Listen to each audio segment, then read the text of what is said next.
నమస్కారం, welcome to my show paper to paper. పత్రికల్లోని వార్తల రంగులు తీసే కార్యక్రమం. ఒకే ఒక్క వార్త అన్ని పత్రికల్ని కుదిపేసింది. అదే జగన్ కేటీఆర్ల సమావేశం. జగన్ ఇంటికి కేటీఆర్ వచ్చి మాట్లాడినటువంటి అంశాన్ని అన్ని పత్రికలు ప్రధానమైనటువంటి శీర్షికలతో క్యారీ చేశాయి.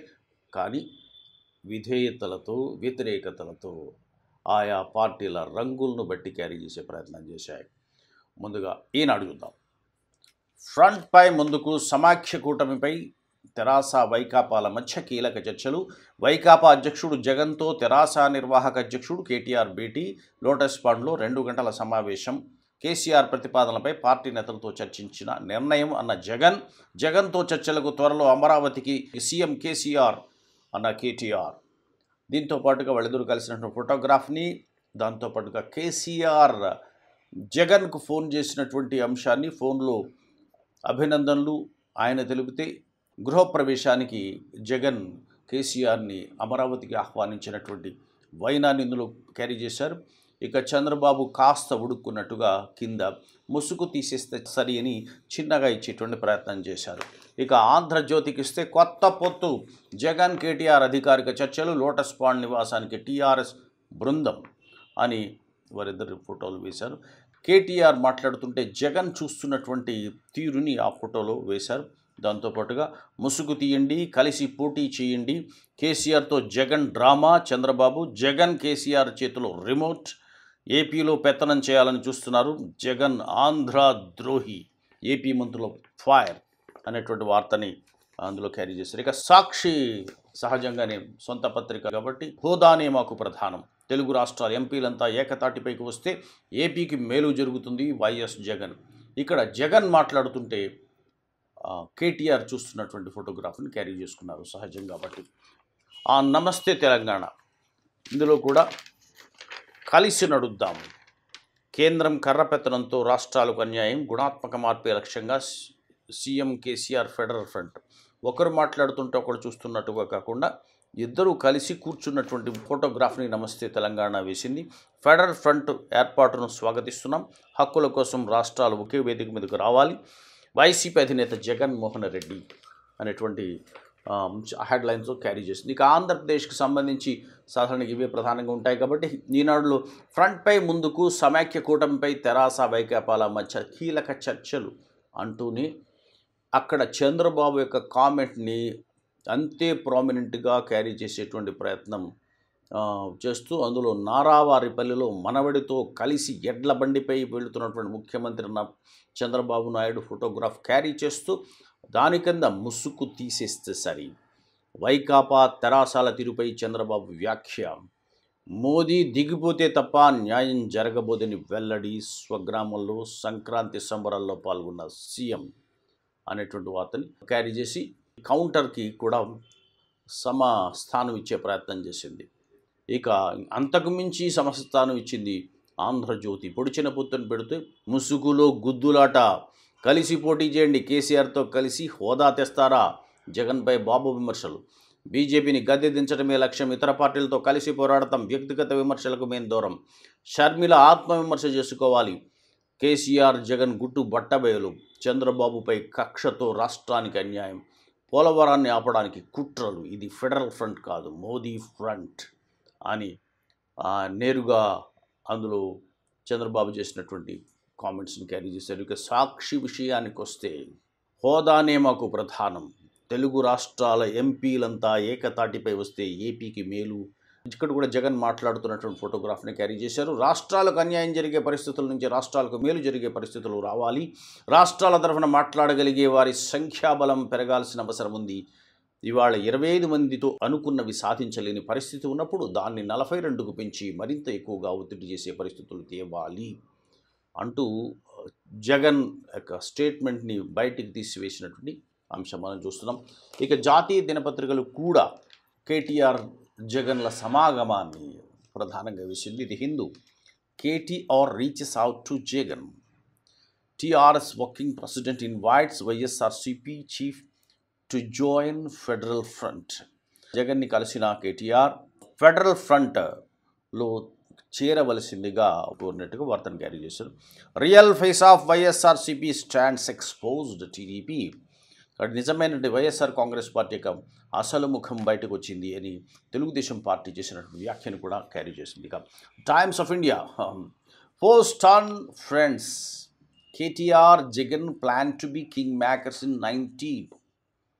శత్రువులు మిత్రులు అయిన వేళ కేటీఆర్ జగన్ 2019 సార్వత్రిక ఎన్నికల తర్వాత దేశ రాజకీయాల్లో కింగ్ మేకర్స్ కావాలని వాళ్ళు వ్యూహరచన చేసినట్టుగా ఇచ్చింది. Hope to grab lion share of seats in 2 states. కాబట్టి 2 రాష్ట్రాలలో మొత్తం స్థానాల్లో సింహభాగాన్ని ఇద్దరు కలిసి తీసుకుంటామనేటువంటి ఆశాభావాన్ని వారు వ్యక్తం చేసినట్టుగా అందులో ఉంది. ఇక డెక్కన్ క్రానికల్ విషయానికి వచ్చేటప్పటికి KTR Jagan strike A federal front deal. KCR to meet Jagan to take front forward. Jagan KTR federal front యొక్క ఒప్పందాన్ని కుదుర్చుకున్నారు. కేసీఆర్ ఈ ఫ్రంట్ని మరింత ముందుకు తీసుకువెళ్లేందుకు జగన్ని కలవనున్నారు అనేటువంటి వార్తని ఇందులో ఉంది. కాకపోతే ఇందులో ఒక money power of Naidu a big worry. YSR Congress అధినేత చంద్రబాబు గురించి మాట్లాడుతూ ఆయనకున్నటువంటి ఆర్థిక బలమే నాకు కొంచెం ఇబ్బందిగా కనిపిస్తోంది ఆంధ్రప్రదేశ్ ఎన్నికల్లో అనేటువంటి ఈ ముచ్చటని కేటీఆర్తో చెప్పినట్టు ఒక చిన్న సింగిల్ కాలంలో క్యారీ చేసింది డెక్కన్ క్రానికల్. ఇవి నేటి పత్రికలోని ప్రధానమైన వార్త జగన్ కేటీఆర్ల సమాగమం. అయితే ఇంతవరకు వారిద్దరి మధ్య పరోక్షమైన అనుబంధం ఉంది అనేటువంటి మాటల దగ్గర నుంచి ఆంధ్రప్రదేశ్లోని ప్రధాన ప్రతిపక్షమైనటువంటి వైఎస్ఆర్సీపీ, అట్లాగే తెలంగాణలో అధికారపక్షమైనటువంటి టీఆర్ఎస్ మధ్య మైత్రి ఉన్నట్టుగా విస్పష్టమైంది. అందులో భాగంగానే నేరుగా కేసీఆర్ తనయుడు, అట్లాగే టీఆర్ఎస్ వర్కింగ్ ప్రెసిడెంట్ జగన్ నివాసానికి వెళ్ళి ఆయన్ని కలిసి వచ్చారు. మరి కలిసి దాదాపు గంటన్నర చర్చించారు. ఈ చర్చలో ప్రధానమైనటువంటి భాగం ఫెడరల్ ఫ్రంట్ అనేది ముందుకు తీసుకొచ్చారు. ఈ ఫెడరల్ ఫ్రంట్ వల్ల జగన్కి ఏమి ఉపయోగం అంటే ఖచ్చితంగా జగన్కు ఉపయోగకరమైనటువంటిది, ఆంధ్రప్రదేశ్కు ఉపయోగకరమైనటువంటిది ప్రత్యేక హోదా గురించి గతంలో కూడా ఇంతకుముందు కేటీఆర్ కానీ కవిత కానీ అనుకూలమైనటువంటి ప్రకటనలు ఇచ్చినటువంటి నేపథ్యం ఉంది. అయితే ఇటీవల కాలంలో చంద్రబాబు నాయుడు ప్రత్యేక హోదాని అడ్డుకుంటున్నారు కేసీఆర్ అని విమర్శలు చేస్తూ వచ్చారు. కానీ ఈ సందర్భంలో గుర్తు తెచ్చుకోవాల్సింది కేసీఆర్ రిటర్న్ గిఫ్ట్ ఇస్తాన్నారు చంద్రబాబు నాయుడికి. తెలుగుదేశం పార్టీ కాంగ్రెస్తో పొత్తు పెట్టుకుని అక్కడ ఘోర పరాజయాన్ని చవి చూశాక అసలు నా పుట్టలో ఎందుకు వేలు పెట్టావు, నేను కూడా నీ కోటలో బాగా వేస్తాను అన్నట్టుగా రిటర్న్ గిఫ్ట్ ఇస్తానన్నట్టు ధ్వని ఇచ్చారు. నిజానికి టీఆర్ఎస్ ఘన విజయం సాధించినట్టుగా ఫలితాలు వచ్చినటువంటి 2వ రోజునే ఇదే తెలుగుస్.com నుంచి మనం చేసినటువంటి ఫటాఫట్ విశ్లేషణలో రిటర్న్ గిఫ్ట్ ఏమై ఉంటుంది, ఏ రకంగా ఆంధ్రప్రదేశ్లో కేసీఆర్ పాగా వేస్తారనే సందర్భం వచ్చినప్పుడు 2 అంశాలను మనం ప్రస్తావించుకున్నాం. ఒకటి, కాపులకు కోటా విషయంలో గట్టిగా నిలబడతారని, 2 ప్రత్యేక హోదాతో ఆ రాష్ట్రంలోకి వెళతారని, జాతీయ రాజకీయాల్లో కీలక పాత్ర వహిస్తూ హోదా కోసం మనమే కృషి చేసుకుందామని అనే దాంతో వస్తారని, జగన్మోహన్ రెడ్డితో దోస్తీ చేస్తారని అప్పుడే మనం ఊహించాం, చెప్పాం. జాతీయ హోదాతోనే ఆయన వెళుతున్నారు. 2 మధ్య పొత్తు కన్నా స్నేహం అని భావించాలి.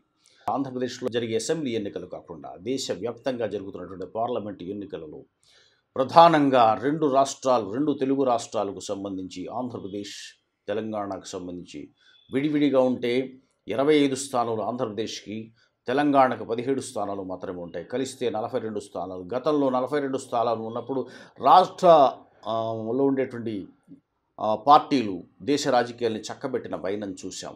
ఇప్పుడు మళ్ళీ అదే ప్రతిపాదనని కేసీఆర్ ముందుకు తెస్తున్నారు. జగన్ కూడా ఒప్పుకున్నారు, మనం కలిస్తే మంచి శక్తి అవుతామని. అయితే వీరిద్దరికీ ఇక్కడ తెలంగాణలో కేసీఆర్కి అంటే టీఆర్ఎస్కి ఎన్ని స్థానాలు వస్తాయి, ఆంధ్రప్రదేశ్లో జగన్మోహన్ రెడ్డికి అనగా వైఎస్ఆర్సీపీకి ఎన్ని స్థానాలు వస్తాయి అన్నది తర్వాత తేలాల్సినటువంటి విషయము. సో మొత్తానికి ఎక్కువ స్థానాలు కనుక సింహభాగం కనుక వస్తే మనం శాసించవచ్చు.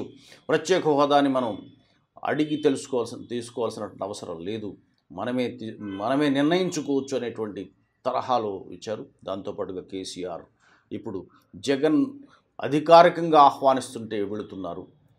ఒకప్పుడు నిజానికి కేసీఆర్కి ఆహ్వానం పలికితే విశాఖపట్నంలో ఆంధ్ర ప్రజలు అది వైఎస్ఆర్సీపీ అరేంజ్ చేసింది అనేటువంటి చంద్రబాబు నాయుడు చేసిన వ్యాఖ్య ఈ సందర్భంలో గుర్తు తెచ్చుకోవాలి. ఇప్పుడు ప్రత్యేకించి పరోక్షంగా ఆహ్వానించక్కర్లేదు, ప్రత్యక్షంగా ఆహ్వానిస్తున్నారు. ఆంధ్రప్రదేశ్ రాజకీయాల్లోకి కేసీఆర్ ప్రవేశిస్తున్నారు. ఆల్మోస్ట్ ప్రవేశం షురూ అయిపోయింది. అయితే ఈ ఒక్కదానితో మాత్రమేనా ఏ రకంగా హెల్ప్ చేయబోతున్నారు కేసీఆర్ జగన్మోహన్ రెడ్డికి ఎన్నికల్లో? కేవలం పార్లమెంట్ ఎన్నికలకైనా అసెంబ్లీ ఎన్నికలకు హెల్ప్ చేయరా అంటే చేస్తారు. ఎట్లా చేస్తారు? అందుకోసం నిజంగానే కోటా మంత్రం అనేది జపించే అవకాశం ఉంది. కాపులకు రిజర్వేషన్ కావాలన్నా, అట్లాగే కేసీఆర్ కూడా ఇక్కడ రిజర్వేషన్ సంబంధించినటువంటి ఇష్యూస్ ఉన్నాయి. ముస్లిం మైనారిటీస్కి ఇచ్చినటువంటి రిజర్వేషన్స్ 12% రిజర్వేషన్స్ ముందుకు తీసుకువెళ్లాల్సినటువంటి అవసరం ఉంది. కాబట్టి ఈ రిజర్వేషన్స్ విషయంలో అక్కడ కూడా అదే వర్తింపజేసి ముస్లింలకు కూడా అక్కడ కూడా వర్తింపజేసే ప్రయత్నం కానీ, అలాగే ఇంతకుముందు అసలు ముస్లిమ్స్కు రిజర్వేషన్ రాజశేఖర రెడ్డి ప్రతిపాదన తెచ్చినటువంటి అంశం కానీ ఇద్దరూ కలిసి ముందుకు తీసుకువెళ్ళడం కోసం కోటాకు సంబంధించినటువంటి అంశం కూడా, హోదా తర్వాత వచ్చేటువంటి అంశం కోటాని ఇప్పటికీ జగన్మోహన్ రెడ్డి కాపులకు ఏ మేరకు దగ్గరగా ఉన్నారు, ఏ మేరకు దూరంగా ఉన్నారంటే అంశం మీద చర్చలు జరుగుతున్నాయి. అయితే నేను నా చేతిలో లేదు అనేటువంటి అంశాన్ని, కాపులకు రిజర్వేషన్స్ నా చేతిలో లేదు అనేటువంటి చేతిలో లేని దాన్ని నేను హామీ ఇవ్వలేను అని చేసినటువంటి ప్రకటనని అనుకూలంగా మార్చుకోవడానికి, ఎంతవరకు వ్యతిరేకంగా మాత్రమే ఉంది, అనుకూలంగా మార్చుకోవడానికి కేసీఆర్ సాయం తోడయ్యే అవకాశం ఉంది. ఎందుకోసం అంటే నేను అందుకే చెప్పాను, మనము రాష్ట్రంలో మాత్రమే అధికారంలోకి వస్తే కాపులకు రిజర్వేషన్ తేలేము, దేశంలో కూడా రావాలి. ఇవాళ కేసీఆర్ కలుస్తున్నారు, మనం తెచ్చుకోబోతున్నాం. కాబట్టి ఎలాగైతే 10% ఈబీసీకి రాజ్యాంగ సవరణ చేసి తెచ్చుకున్నారో, అదేవిధంగా ఈ రిజర్వేషన్స్ని, ముస్లింల రిజర్వేషన్ని, కాపుల రిజర్వేషన్లు కూడా తెచ్చుకోబోతున్నాం అనేటువంటి అంశం. ఈ కాపుల రిజర్వేషన్ కూడా ముందుకు తెస్తారనే విషయాన్ని ముందుగానే మనం ప్రస్తావించాం. సో కాబట్టి ఈ అంశాలతో రిటర్న్ గిఫ్ట్ ఇవ్వడానికి కేసీఆర్ వెళ్తున్నారు. అయితే చంద్రబాబు, నేను ముందు నుంచి చెప్తున్నాను, వీళ్ళిద్దరి మధ్య దోస్తీ ఉంది, కేసీఆర్కి అట్లాగే జగన్కి మధ్య దోస్తీ ఉంది. కేసీఆర్ ఇప్పుడు కూడా అన్నాడు, నేను ముందే చెప్పాను ముఖం కాబట్టి ముసుగు తీశారు, ఇంకా తీయాల్సింది ఉంది. అదేమిటంటే భారతీయ జనతా పార్టీతో వీళ్ళిద్దరూ పొత్తు పెట్టుకుంటున్నారు బీజేపీతో అనేటువంటి అంశం చేస్తున్నారు. అదే సందర్భంలో ఇంకొక చిన్న హింట్ కూడా చేశారు. కేసీఆర్ ఎలాంటి పనులు చేస్తారు ఏపీకి, ఎందుకోసం అంటే ఏపీలో రావడానికి ముందు జనసేన అధినేత పవన్ కళ్యాణ్ కూడా పిలుపిచ్చారు అని పవన్ చెబుతున్నారు. సో కాబట్టి ఈ పవన్ కూడా గాలం వేసే ప్రయత్నం చేశారు. అయితే పవన్ నిరాకరించారు. అంటే దాని అర్థం ఏమిటి? పవన్ తన వైపు వస్తారా? చంద్రబాబు తెలుగుదేశం పార్టీ వైపు పవన్ని ఆకర్షించేటువంటి ప్రయత్నం, మరో ప్రయత్నం. మొన్నటి వరకు కలిస్తే తప్పేమిటి, కలిసి పోరాటం చేస్తామని అన్నప్పుడు పవన్ కళ్యాణ్ దానికి మళ్ళీ కౌంటర్ ఇచ్చారు. నేను అన్ని స్థానాల్లో పోటీ చేస్తున్నాను, ఎవరితో పొత్తు ఉండదని. పొత్తు ఉన్నా లేకపోయినా స్నేహం కానీ అవగాహన కానీ పవన్ కళ్యాణ్తో ఉంటుందనేటువంటి హింట్ ఇవాళ జరిగిపోయింది. సో కాబట్టి ఈ కేసీఆర్ ఇవ్వబోతున్నటువంటి రిటర్న్ గిఫ్ట్ ఏమిటో దాదాపు తేలిపోయింది, సర్టన్ అయిపోయింది. ఒక రకంగా మరి జగన్మోహన్ రెడ్డి, వైఎస్ఆర్ కాంగ్రెస్ పార్టీ తెలంగాణ ఉద్యమం పతాక స్థాయిలో ఉన్నప్పుడు సమైక్యాంధ్ర ఉద్యమ పతాకాన్ని చేపట్టారు. ఆ ప్లకార్డును కూడా పార్లమెంట్లో టేకప్ చేశారు, తీసుకున్నారు, సమైక్యాంధ్ర జై సమైక్యాంధ్ర అనేది. సో కాబట్టి తెలంగాణలో కూడా జగన్మోహన్ రెడ్డి రాకను నిలువరించారు ఇక్కడ ఉండేటువంటి తెలంగాణ ఉద్యమ సేనలు. దానికి అప్పుడు కేసీఆర్ మద్దతు ఉంది. కాబట్టి సమైక్యాన్ని తీసుకొచ్చి తెలంగాణను వ్యతిరేకించారన్నటువంటి ఆరోపణ ఉన్నటువంటి జగన్మోహన్ రెడ్డితో ఏ విధంగా కలుస్తారని చంద్రబాబు గత చాలా రోజులుగా అంటూనే ఉన్నారు. ఇంతకీ మరి ఇది రిటర్నా, యూటర్నా? కేసీఆర్ యూటర్న్ కొట్టారా, లేకపోతే జగన్ కూడా యూటర్న్ కొట్టారా? లేకపోతే కేసీఆర్ ఇచ్చేటువంటిది రిటర్న్ గిఫ్టా, యూటర్న్ గిఫ్టా? రిటర్న్ అన్నా వెనక్కి తిరగాల్సిందే, యూటర్న్ అన్నా వెనక్కి తిరగాల్సిందే. సో రిటర్న్ గిఫ్ట్ ఇవ్వడానికి పాలసీలో యూటర్న్ చేయాలా? బహుశా అదే జరిగింది. దాని మీద చిన్న టుమ్మురు వేసుకుందాం. ఇది యూటర్న్ గిఫ్ట్. ఇది గిదిగో చంద్రబాబు నేనిచ్చే రిటర్న్ గిఫ్ట్. ఇది గిదిగో చంద్రబాబు నేనిచ్చే రిటర్న్ గిఫ్ట్. పగలంతా జగనన్న నాదేమో నైట్ షిఫ్ట్. పగలంతా జగనన్న నాదేమో నైట్ షిఫ్ట్. సమైక్యంతోనే కట్టే కేసీఆర్ జట్టు. సమైక్యంతోనే కట్టె కేసీఆర్ జట్టు, హోదాయే బహుమతిని తెలిసిపోయే గుట్టు, హోదాయే బహుమతిని తెలిసిపోయే గుట్టు. సో రిటర్న్ గిఫ్ట్ ఇది తెలిసిపోయింది. పేపర్ టు పేపర్ చూస్తూనే ఉండండి. నచ్చితే షేర్ చేయండి, సబ్స్క్రైబ్ చేయండి. బాబాయ్.